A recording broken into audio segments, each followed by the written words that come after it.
everybody, my name is Shibby. I'm an esports colorcaster and Celestial ranked player in Marvel Rivals. And today I want to talk about the end of Season 2 Vanguard tier list. And if you're looking to make an end of season climb, because Season 2 ends May 30th and the day of recording today is May 20th, I recommend watching this video to make those dreams a reality. Whether you're trying to hit gold, diamond, eternity, whatever, watch this video to understand the best tanks to play in the last 10 days of Season 2. I also touch upon what I think the meta will be in Season 2.5 based off of the balancing that Marvel Rivals has done for the past couple seasons and where I think the meta will end up in Season 2.5. But I don't want to keep you guys waiting any longer. So if you enjoyed the video, like, comment, subscribe, do all that, but let's get into it. So this is going to be my end of Season 2 Marvel Rivals Vanguard tier list. I'm somebody that has hit Celestial last season as Vanguard. I've hit GM1 this season as Vanguard. And I think we kind of realize now what the stronger Vanguards are. I also want to give some speculation on what the Season 2.5 meta is going to be, especially with things like Ultron being released. There are some heroes, at least in the Vanguard pool, that are much stronger, even with the hot fix that happened where Groot got nerfed and so on and so forth. I think 2.5 is gonna ideally usher in a new meta. So we're gonna start top to bottom. These are all the Vanguards here, and I think it's pretty obvious. I think in my mind, Groot still is the best Vanguard in the game, and the reason I say that is because of how he warps the game around him, especially if you are the team that has a Groot player and you're going against a team that doesn't play Groot. You can split the map up. You can wall off tanks, wall off DPS, like the ability to wall off heals, everything like that is so oppressive, right? Because not every character, I would even argue maybe like 80% of the characters do not break walls that quickly unless you're running into what is going to be like a Squirrel Girl.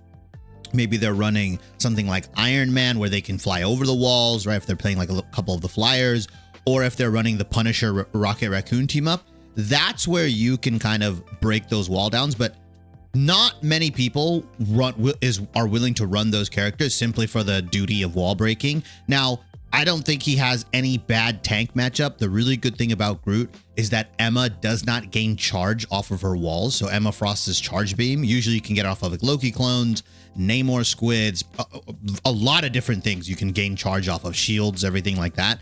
For whatever reason, Groot's walls do not give Emma charge, which also why I think he's a very good matchup into the other top tier tanks that are going to be in this meta tier. I think he's number one personally. Very good tank. Forces the enemy team to play very specific characters around Groot. And if you have a good Groot player, especially on like defense on some of these convergence maps, or just in general, right? Maybe he's not as strong in control point because of how long it takes him to get there, but I still think he is the best tank in the game right now. The minor change that he got where his Iron Wall got nerfed, that wasn't enough. And I think into Season 2.5, we are going to see maybe a bit of a more dramatic nerf back to Groot, simply because the people that play Groot don't get to play this character. They haven't gotten to play this character for the past like couple months.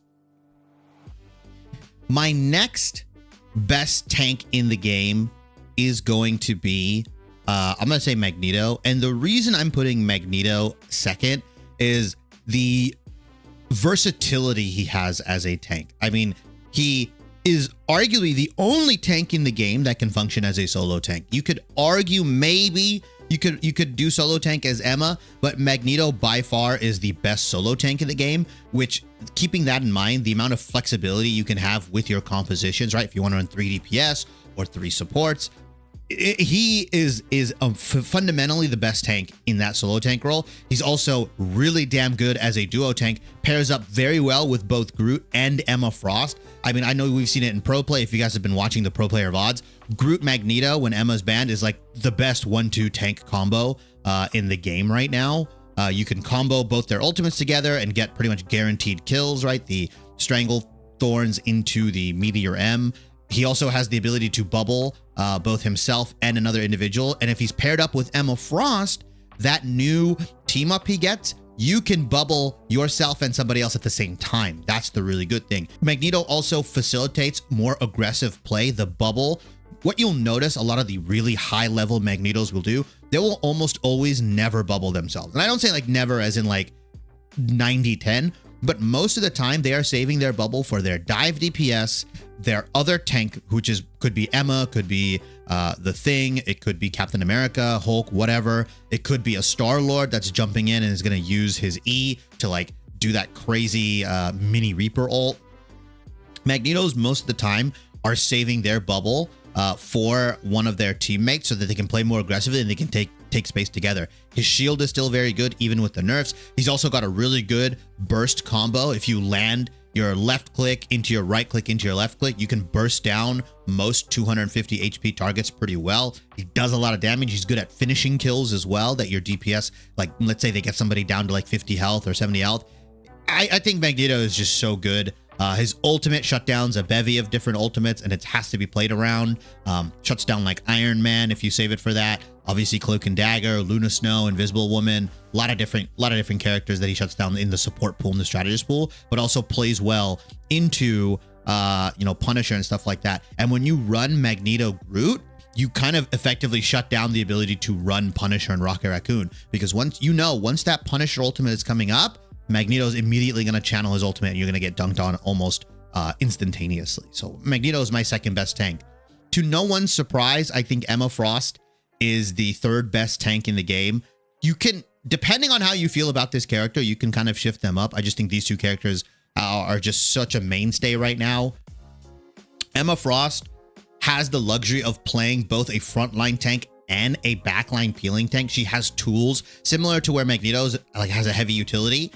In the same way, Emma has good range damage with her beam if you can charge it up. She's got really good melee damage when she goes into her diamond form. She has an insane amount of CC lockdown. The moment you grab a duelist, a tank, whoever, if one other person or two other people are looking at you while you grab that person, they'll die almost immediately. You can also just have a really good combo onto 250 HP targets. If you go into diamond form, you double hit auto, grab, and then kick, or any sort of combination of that, and you kick them into the wall, you're almost always 100-0ing most support and a good amount of the duelist cast. And that doesn't include the diamond that you rip from individuals, right, with her E. If you can get that, then go into diamond form and then do all that damage, right, you can effectively do double damage to them.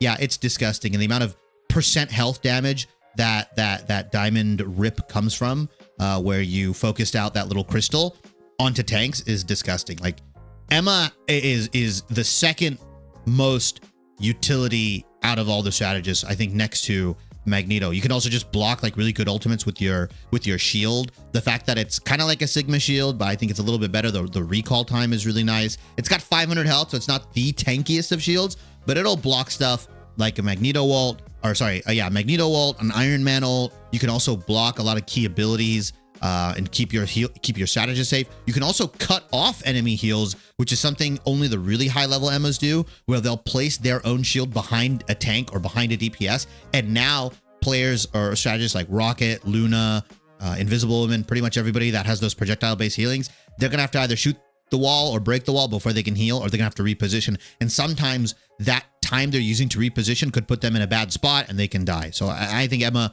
third best tank in the game, really, really good.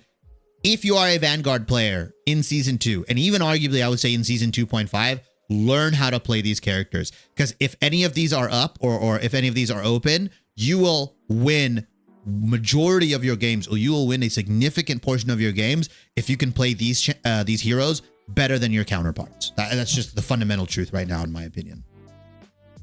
Now we get into the strong tier. So strong characters, I think, what it means in this case is that you can, if like one or two of these are banned out, this is like the next kind of tanks you would play, or you could pair up one of the strong tanks with one of the meta tanks, right? Even if two meta tanks are open, like if Emma and Magneto are open, you could pair up Emma plus one of these strong tanks, or like Groot plus one of these strong tanks, and you'd still have a really good chance at winning. One of those is going to be Captain America. I think I talked about this before when we got into the Season 2, when we got first into Season 2. Captain America, the amount of animation cancels he has, the amount of abilities he has, just like overload in terms of his dash, his crash down, his shield throw, the jumping, like This guy, Captain Cardio, Captain Stall on card, he's one of the most annoying characters to deal with. And if you aren't as a team trying to deal with him while he dives your backline, if this is a Captain America that's really good at animation canceling, that knows his limits, that understands the extent of how far he can go in your backline, and you're not trying to deal with him with like Emma or Thing, or you're not playing stuff like Namor, if you don't have Loki as well, Captain America can be an absolute menace onto your backline, and I think pairs up very well with both Magneto and Emma Frost. Obviously, Magneto has the ability to give him bubble, which gives him even more survivability. I think his only like bad pairing, quote unquote, is with Groot, because I think Groot really likes having one of these other, I'll call them anchor tanks, around with him, so that he can really kind of get more aggressive on his wall placement. You know, not functioning as like the pseudo solo main tank, right? I mean, Captain America does provide that extra tank power, but he's not always with the team. His ultimate is very good at stalling. And what I need to see a lot of other players do is when this Captain America pops ultimate, run behind the Captain America so you get that extra shielding. Can use it as peel, can use it as stall. I mean, I have seen people lose games because they are just not good at tracking and you know, killing the Captain America when he's stalling on point or stalling on a cart. It is absolutely frustrating. I think he's so good, but I think the burden of mechanics for tank players on picking up Captain America, they don't view it as necessary when these tanks exist, when you can play stuff like Hulk and other things. Next best tank in the game, I'm going to say, is Thing. I played a lot of Thing last season. I think he's still very good, but the fact that Emma exists and the fact that you can like really shred this guy down, Thing is still the best peel tank in the game. 100% by far.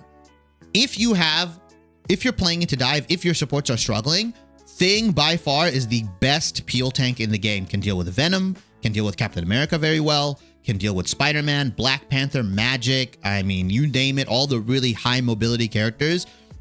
What you're supposed to do is stick with your backline. You give the support that's getting dove the damage reduction, and then as you see the cooldowns being used by the Black Panther, or as you see the cooldowns being used by the Spider-Man, you then use your Yancey Street Charge to cut off their movement and then immediately just burn them down. Thing is Dive's worst nightmare, if not second worst nightmare. Obviously, Emma Frost is still very good, but Thing is just disgusting. Also plays very well into kind of like the pseudo double shield comp. And, you know, if you can't match the enemy Emma and Magneto, you could play like Magneto Thing or Emma Thing and try to just out brute force them and out muscle them because of how his punches and his melee attacks just rip through shields, right? You also cannot get kicked if you are Thing by Emma Frost, but you can get chokeslammed. You just won't get kicked. You'll get chokeslammed, but you can't get kicked into a wall or anything like that. Like, that's probably one of the more underrated parts of his kit, is how sturdy and how immovable the Thing is. And that fundamentally allows you to just take space and it exists. But best peeling support in the game right now. I will say this is a bit of a probably my controversial take here. I actually think Hulk is better than Venom. Hulk, by existence, empowering both Iron Man and Namor, the Gamma team up, is absolutely disgusting to play against. Now, Hulk struggles a lot against Emma, because Emma has the ability to wait out the bubble, has the ability to wait out or grab him mid-jump. Like, a lot of Hulks I've seen in this new season, when it's up, they try to play Hulk the way where they were playing last season or the season before, where they can kind of jump in really aggressively, jump out. You've got to be a lot more tactical in when you go in. You've got to be a lot more cognizant of when the cooldowns of Emma are burnt, because that is your time to strike. When Diamond Form is down, that's when you should be jumping in, or you need to be baiting out Diamond Form with your bubble, right? It's a very kind of cat and mouse game. It is a very like a lot more higher IQ kind of battle between the Emma and the Hulk players. But Namor, Iron Man, Gamma team up really can just run lobbies, right? Namor obviously still very, very good. You see it picked up in pro play when Hulk is open. If you have the lucky, if you luckily enough can ban out Emma, yeah, I think Hulk just kind of shoots up in priority very well. You have to temper how you play Hulk. You have to be a lot more aware of what's happening, and you've got to take those chances when you get them onto the back line, especially with I'm not going to say the lack of anti-dive characters that people play, If you're running Namor Iron Man and they can't match for whatever reason, or they try to match you with Hela, even then, like, because of the new overdrive or like overhealth mechanic that Iron Man gets, like, he is still very, very good. And you'll notice a lot of the Iron Mans, at least the higher levels and the levels I play at, they will pepper you down with the gamma infused basic attacks, right? Or the blast. They won't just immediately go into their chest beam. They will pepper you down. They will keep hitting you, and then they'll just build their ultimate super quickly. Hulk struggles again against stuff like Emma Thing, but I actually think he, by virtue of who he is and his team up, I think he's so much stronger. The next character that's going to come up in this list is going to be Venom. I'm somebody that is very low on Venom. Not very low on Venom, but in regards to like where I think others think where he belongs. I think a lot of people would put him above Thing or maybe even equal to Thing. I think he's pretty much firmly behind these characters. I think Venom struggles a lot with finishing kills and into the support cast that is stuff like Loki, like Rocket Raccoon, Invisible Woman. He really needs another dive partner, or he really needs somebody else. And when you're picking up Venom, you are sacrificing playing one of these tanks, right? Typically this is banned out, the Groot's banned out, but you typically want like an Emma or a Magneto. And the thing is, if you are the team that's running Magneto Venom, and they're the team that's running maybe Emma plus Hulk, or Emma plus Captain America, or even Emma plus Magneto, I think if both teams are of equal skill, or both Vanguards are of equal skill, both Vanguard sets, the Emma plus whatever one of these tanks almost always will beat out the Magneto plus Venom. Yeah, he's got really good survivability. He's really, really annoying. And if you can time your team up well with the Spider-Man, there's not too many high-level Spider-Mans. Most of the time, the Spider-Mans are messing up the dives, or the Venom is messing up the target prioritization, or he's swinging in and flying in instead of like wall jumping. I just think like Emma, in the same way that Hulk struggles a lot against the Emma matchup, Venom struggles a lot against the Emma matchup. Sorry, and Hulk just provides a better team up. Venom's very gated by his cooldowns, and he's really annoying. But as long as your supports are paying attention, as long as your Emma is peeling or your Thing is peeling, like Venom is very killable. He's not as good as like people like that Andrew guy make him out to be. Like Andrew is like one of one in my mind. Like he, as a Venom player, he is one of the best, and that's why he looks really OP. But I think Venom for the average player, or even, you know, as high as like GM or Celestial, like it's so annoying to try to play against Emma and Thing and that kind of stuff. And if you want like a dive tank that's going to be really annoying, that's going to draw eyes away from the main part of the enemy team, why play Venom when you can just play Captain America, in my mind? Now, in the playable tier, I'm going to put Doctor Strange, and oh, how the mighty have fallen. I feel so bad because this guy, he's playable, you can do it, but rarely do I ever find myself in a situation where I need to play Doctor Strange. It's only for TP, and really the double shield comps, like Emma has taken that over. Doctor Strange doesn't really feel that oppressive anymore with the damage nerfs, with the survivability nerfs. Like they cut his damage, they also cut his health, they cut his shield health. Like he actually just doesn't do any of the aspects of what a Vanguard is supposed to that insanely well. He doesn't output an insane amount of damage with his burst. He doesn't output, or he doesn't like really stay on the map or stay on his feet very well because of the survivability nerfs he's gotten pretty consistently. He's still playable. I still think if you're a really good Doctor Strange, you can make it work. You can pair him up with stuff like Groot, Magneto. Rarely do I want like Emma and Strange, or like maybe Captain America and Strange. I don't know. He's playable, but he's definitely fallen off a cliff since his old season 1 days, we'll call it, or even like when he had the gamma radiation team up. Like, dude, this guy was absolutely insane, and to see how far he's fallen so quickly is very interesting. The last two characters, I'm gonna put them both in the chosen one tier, and what I mean by that is like you have to be like one of the best if you want to make this character work. I think Peni is very good. My opinion on Peni is that she's less of a tank and more of like a really beefy DPS. And so you could run Peni with like Magneto, or you can run Peni potentially with like Emma, but she's not going to fill the true Vanguard role that well. She's like a flank DPS if you're playing her on offense. She is like area denial to a T. You play around a health pack, a really contested health pack with your nest and your mines. She can headshot now, so if you can land those, along with her stun that she has every 3 seconds. Like she's just a DPS character that is very beefy and can place down like mines. She's like a trapper style DPS character. You definitely can play her as a tank, but you're gonna get absolutely mauled by like stuff like Groot, Emma, Thing. Like it is tough. Like I even think if you're playing Venom, Captain America, and Hulk, you're never really worried about the Penny. Like you have so many other means to destroy her nest and stuff like that. If you just don't play into her tricks and her games, where she like tries to lure you into these rooms with the health pack or anything like that, you're most likely just going to be able to beat her team outright. Like it's the people that take her bait, or it's the pennies that are really creative with their mind placement that do the best. But that's not, you have to like, you've got to be one of the best here. And in the same way, I think Thor is just the worst tank in the game right now. I'm hoping we see Thor buffs and we get Thor back into like playable strong tier. I just think Thor is sucks right now. Terrible into Emma, terrible into Thing. If you're playing like a dive centric Thor, right? You're trying to go into the backline, you're trying to go these flank angles.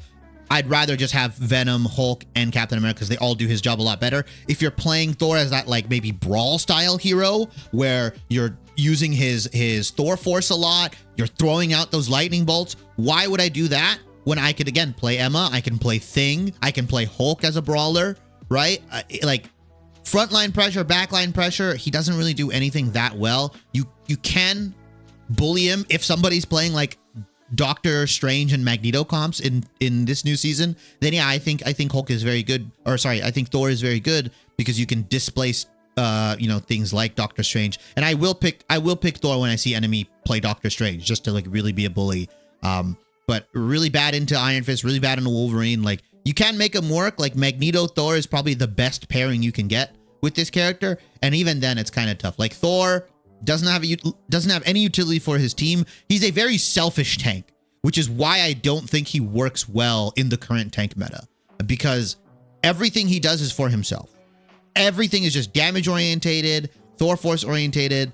He just doesn't provide enough for the team. And for you to create the space and give your team the advantage, you have to like really be on point with this character and make sure you're not playing against like a decent Emma or a decent Thing or a decent Magneto. But yeah, this is my total tier list. I think we should be in store for buffs into Thor, and potentially they'll bring back Doctor Strange. I expect Emma nerfs as well, and I do expect either nerfs to one of Groot or Magneto, not both. I don't know if they're going to shake up the tank meta that drastically where all the 3 best tanks in the game get like significantly nerfed, because then we potentially enter a meta where like Captain America Hulk are really good, or Thing Venom, or Captain America Venom become meta, right? I do want to see Doctor Strange. I want to see them revert his survivability buffs. If they are worried about his damage output and he can do so much damage, give him his survivability back. Let him be the anchor tank that he needs to be, as well as give Thor some more utility.